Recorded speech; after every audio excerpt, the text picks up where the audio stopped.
Guilty. The word echoed through the courtroom, each syllable another nail in my coffin. I stood there numb as the judge continued reading my sentence. 3 years in federal prison for a crime I didn't commit. Through the ringing in my ears, I heard gasps from the gallery, but the sound that cut deepest was my brother Marcus's barely suppressed laugh. My name is Emma Chen, and at 32, I watched my older brother destroy my life with a carefully orchestrated lie. The irony? I was the one who got him the job at Morton Financial in the first place. After years of watching him struggle with dead-end positions, I'd pulled strings to get him an interview. I was the VP of operations, respected, trusted. My recommendation carried weight. He just needs a chance, I told my boss. Marcus has so much potential. If only I'd known I was inviting a snake into our midst. The signs were there from the beginning. Small discrepancies in accounts I oversaw, irregular transactions that didn't quite add up. But every time I raised concerns, Marcus had an explanation ready. Just a system glitch, he'd say with that disarming smile. I'll look into it. I wanted to believe him. After all, he was my brother, the same person who'd protected me from schoolyard bullies and taught me to ride a bike. But as the months passed, the irregularities grew larger, harder to ignore. Then came the anonymous tip to the SEC. A detailed report outlining years of systematic embezzlement from client accounts, all under my supervision. The evidence was damning: forged signatures, falsified reports, offshore accounts in my name. Someone had meticulously crafted a paper trail leading directly to me. The day federal agents walked into my office, Marcus was conveniently in a meeting. I later learned he tipped them off about when to find certain incriminating documents in my desk.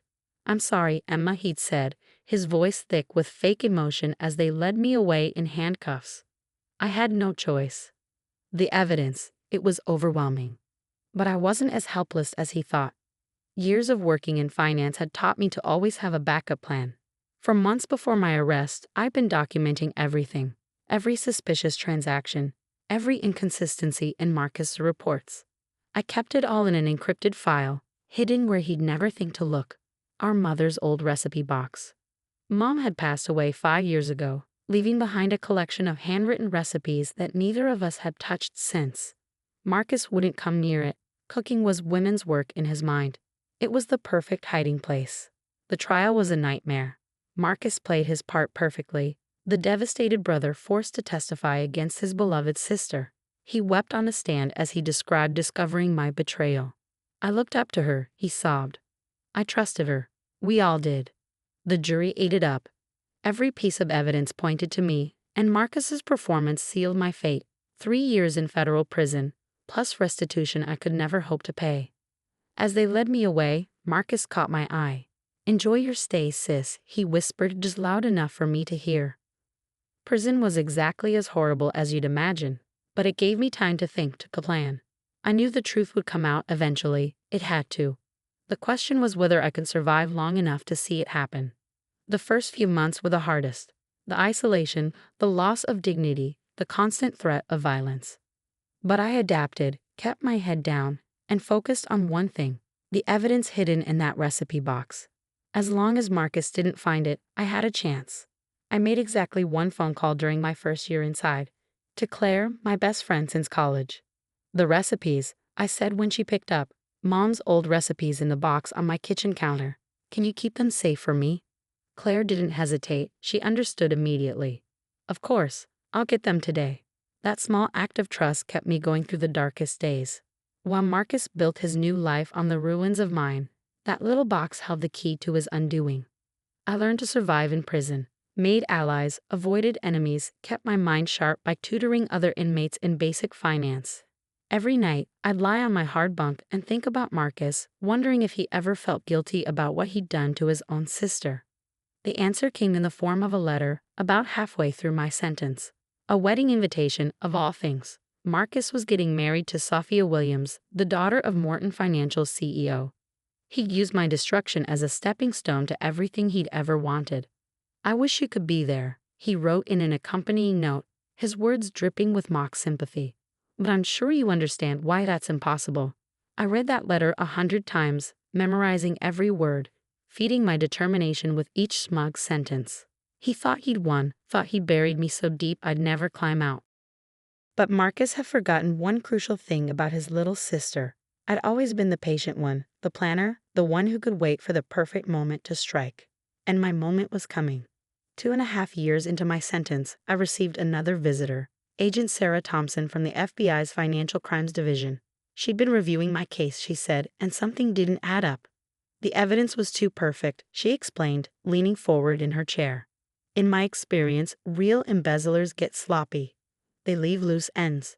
Your case, it was like someone wrote a story and planted all the right clues. I studied her face, looking for any sign of deception. Could this be another of Marcus's tricks? "Why are you here?" I asked carefully. "Because I think you were framed," she replied. "And I want to help prove it. But I need something concrete. Evidence that points to the real perpetrator." I thought about the recipe box, safely hidden away with Claire. The moment I'd been waiting for had finally arrived. What if I told you I have exactly what you need? The day I walked out of prison felt surreal.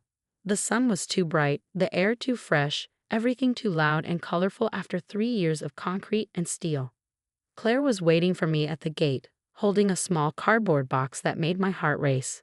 Mom's recipes, and with them, my chance at justice. "Welcome back," she said, hugging me tight.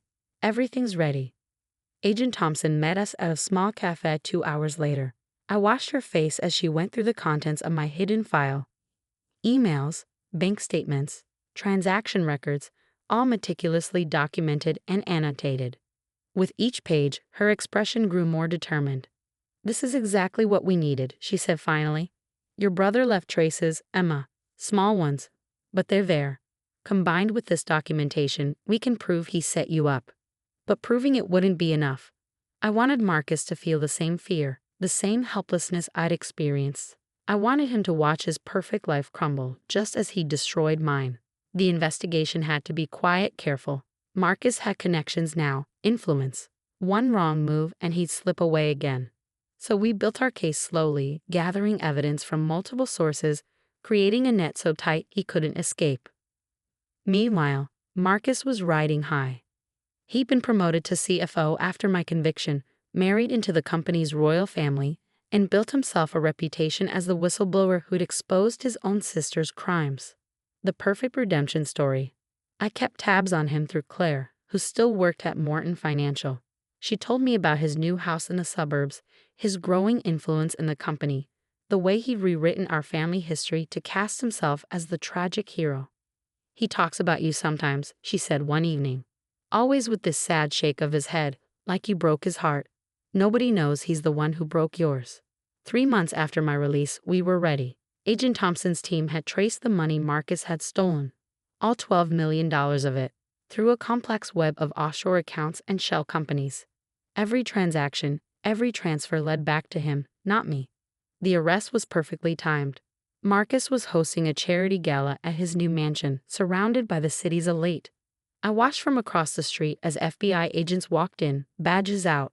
Even from a distance, I could see the color drain from his face when he spotted them. "Marcus Chen," Agent Thompson's voice carried across the suddenly silent room. "You're under arrest for fraud, embezzlement, and conspiracy to obstruct justice." His new wife, Sophia, stood frozen as they let him out in handcuffs.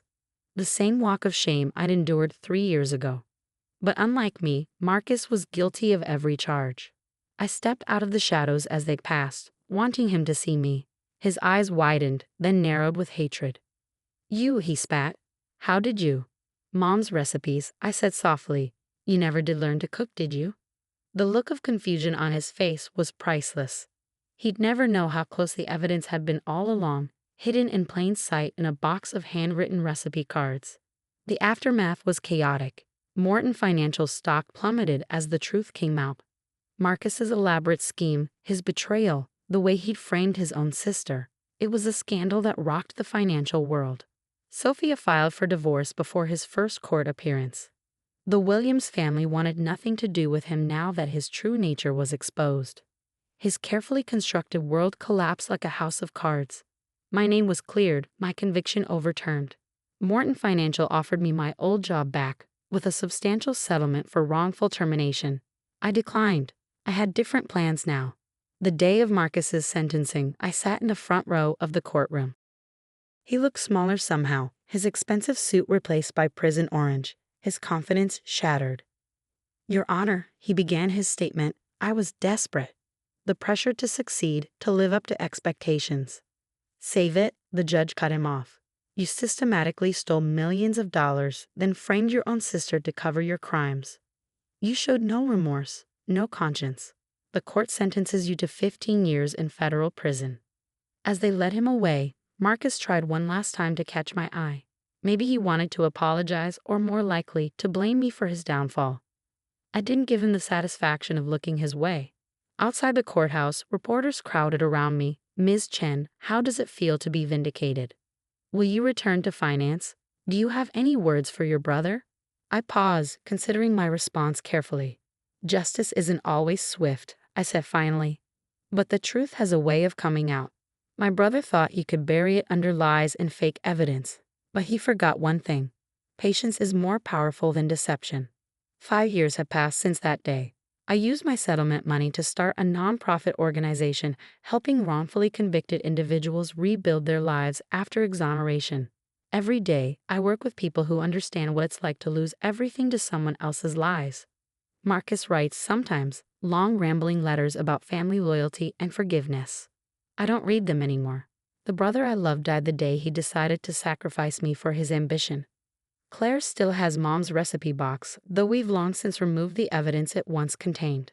Sometimes when I visit, she'll pull it out and will actually cook something from it, laughing about how such a simple thing helped bring down my brother's criminal empire. "You know what the best revenge is?" she asked me recently as we attempted Mom's infamous chocolate cake. "What's that?" "Living well," she said, sliding the cake into the oven. "And watching karma do its work." She's right, of course. I could have let bitterness consume me during those 3 years in prison. Could have focused only on revenge. Instead, I chose to rebuild, to help others, to create something meaningful from the ashes of my old life. Last week, I received notice that Marcus is up for parole. They want me to speak at his hearing to say whether I think he's rehabilitated. I haven't decided if I'll go yet. Part of me wants to show him that he no longer has any power over my life. Another part wants him to sit in that cell and think about what he did to his sister just a little bit longer. Either way, I'm at peace with my decision. Because the truth is, Marcus didn't just lose his freedom when his crimes were exposed. He lost his credibility, his reputation, his chance at the life he'd stolen from me. And no parole hearing can give those things back. Sometimes in quiet moments, I think about that scared woman standing in the courtroom 3 years ago, watching her life crumble around her. I wish I could tell her to hold on, to stay strong, to trust that justice would come. But maybe everything happened exactly as it needed to. After all, that woman might never have started helping others if she hadn't experienced injustice herself. She might never have discovered her own strength if it hadn't been tested by betrayal. The recipe box sits on my shelf now, a reminder that the smallest things can change everything. That justice can come from unexpected places. That sometimes the best revenge isn't revenge at all. It's rising above it, becoming something more than your pain. Marcus thought he was writing the end of my story that day in court. Instead, he just wrote the beginning of a different one. And this story, this one's all mine.